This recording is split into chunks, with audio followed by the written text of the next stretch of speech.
You know, there's a legion of men out there that, you know, I was one of them. We weren't born violent. We were not biologically violent. We became violent because we were products of our environment.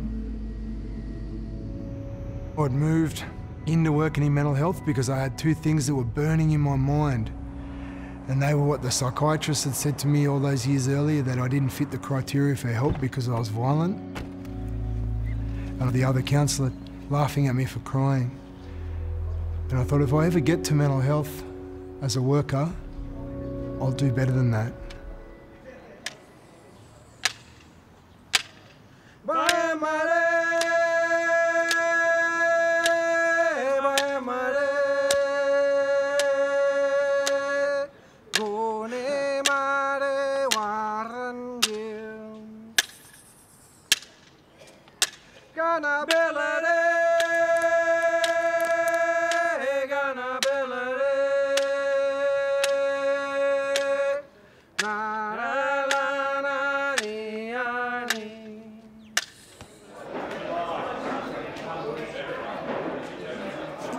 Before I get started, I want to acknowledge the fact we're meeting here on Aboriginal land. As a Wiradjuri man from southwestern New South Wales, it's my honour to be here, back here. I heard Darryl's story, and I've invited him to come down and talk to the boys today. As Darryl comes in and speaks to them, you might not have the most in-depth conversation with them at the time, but what it does is plant seeds and just puts a crack in the door for the rest of us workers, as youth workers, counsellors, psychologists that are within the centres, to actually walk through that door that he's cracked open for us, because he has the ability to do so through his lived experiences. I mean, I'd had this idea drilled into my brain from such a young age that violence was the answer to everything. That makes the boys vulnerable. That makes them comfortable, feel safe. So they actually want to talk about it and they want to help themselves. Thanks, bro. Boy, how did you last, like, seeing that lead? Like, I wouldn't have been able to do it. It was hard, bro. But I knew, you know, I couldn't ever do anything like that again. I couldn't ever rap like that again like I used to, because as soon as I did that, that whole life that my wife and I fought so hard to build just goes straight out the window, you know, and being around and watching my kids grow up was so much more important to me than trying to settle that old score in a physical way. Yeah. And then that was over. And I could let that go. Yeah, you're a strong man, bro. Thank you, my brother. I'll take care. What he showed is that there's two ways about it. You can go this way or that way. You know, you can keep doing that, you know, but you will essentially get nowhere. Whereas that way, there's more to life. That's what his whole talk was about, essentially. He stayed true to his values, as he said, you know, the counsellors, and he's never gonna use violence again. And, but for me, bro, that's powerful, cause you know, that's real man shit.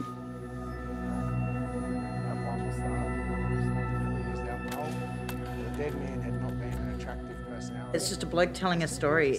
It's not about being Aboriginal, non-Aboriginal, what social class you come from, any of that. It's just a man telling his story, and I think everyone needs to hear it.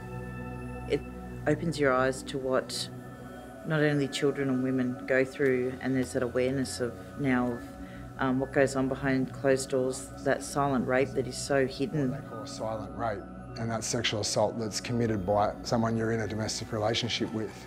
I think being able to tell that story as a man and open other men's eyes that it's okay to talk about that, and it doesn't emasculate him as a man to be able to tell that story.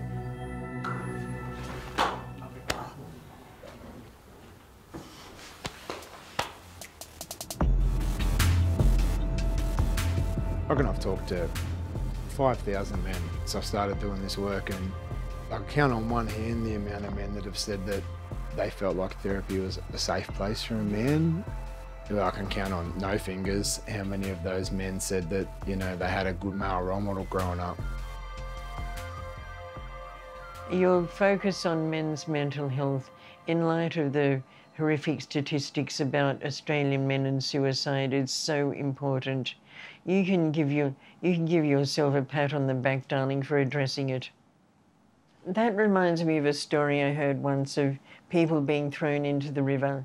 What do? Do you keep pulling the victims out of the river, or do you go and stop the person who's chucking them in? And that's what you're doing, darling.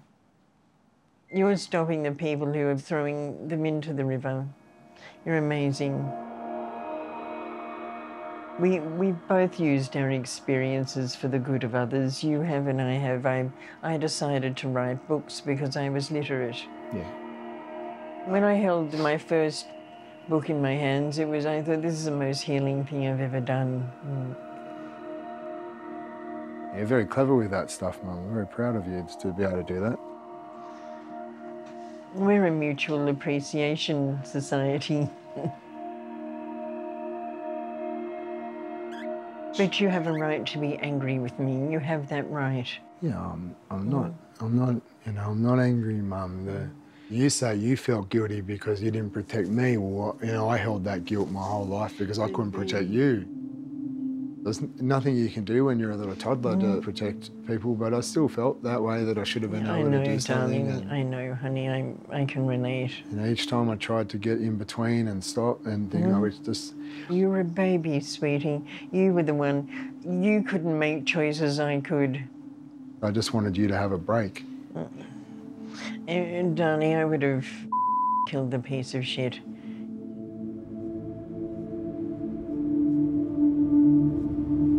We need more men in things like men's behaviour change programs that are often facilitated by women, and they're facilitated by women for a very good reason, because women, and only women, can give that impact of what violence is like from a female perspective. And I know why women are there in those positions to run those programs, and I respect that. But we also need men standing up there beside them, because the same people that are bashing their partners are not respecting the women's voice. We went through that whole story that I've just told you guys. We need men keeping men accountable. We need men to be saying that the change has to start with us.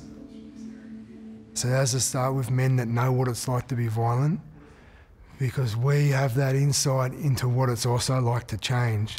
Darryl,